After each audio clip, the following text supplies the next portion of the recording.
Right behind me is the residence of Israeli Prime Minister Benjamin Netanyahu. He's now returned from Washington. His aides are calling his meeting with President Barack Obama a success.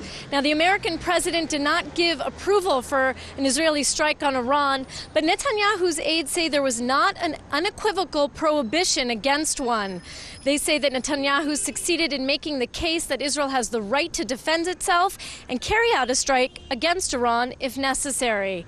Now, Netanyahu said in his own words that the Israeli position was met with, quote, understanding. In what insiders say was a friendlier than usual meeting, Netanyahu and Obama spent over 2 hours together. Both sides say the talks were serious, businesslike, and productive. Netanyahu told Obama that Israel had made no final decision yet to attack Iran, but insisted Israel will keep all options on the table. Obama reportedly did not provide any details on where his red lines are, what would determine when the U.S. moves forward with a military strike on Iran. But Netanyahu's advisors are playing that down, saying they didn't push the issue. Instead, they claim Netanyahu convinced Obama to shorten the time he will give Iran to resolve the nuclear issue diplomatically. Beneath Netanyahu's threats that Israel can and will act alone against Iran, many analysts in Israel believe Netanyahu is still trying to convince Obama that the U.S. should take the lead in a military strike on Iran.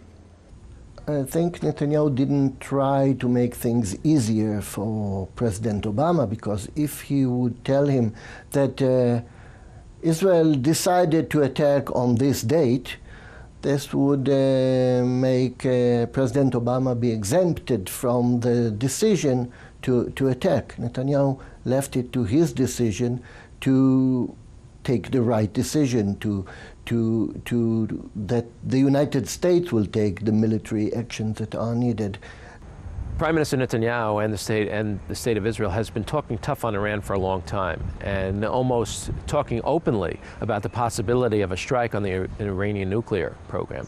Some of that could be a bluff. Some of it could be the Prime Minister trying to talk tough in order to get the United States to take the responsibility and actually go out and do something in order to stop Israel from creating a whole crisis in the region.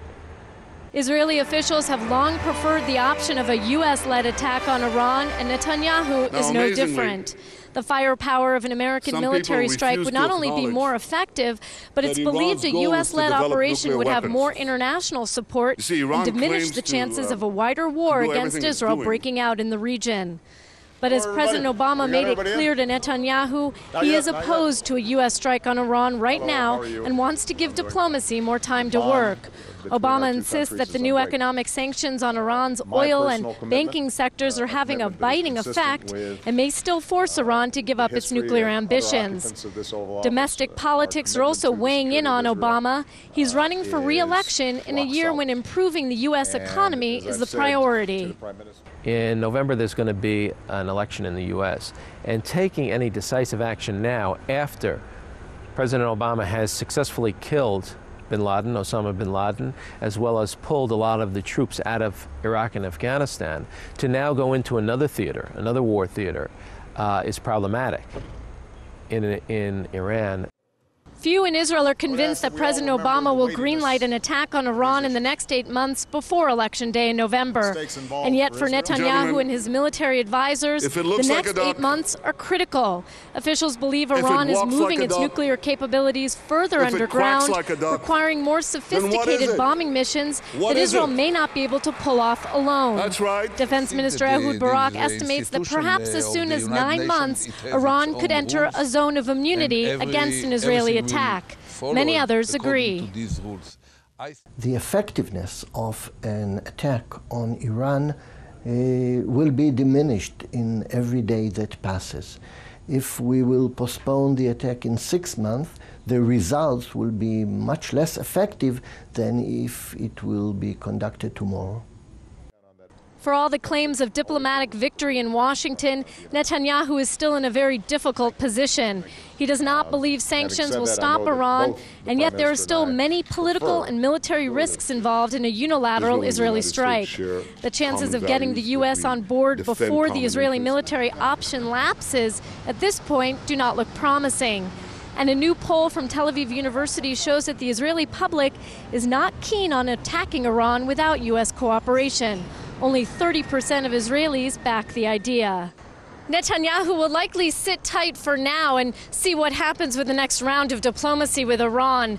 The international community has just formally accepted Iran's offer from February 14th to reopen talks about its nuclear energy program. The European Union's foreign policy chief, Catherine Ashton, says the date and place of those talks will be announced shortly. For Israeli leaders who are anxiously watching the clock, the sooner, the better.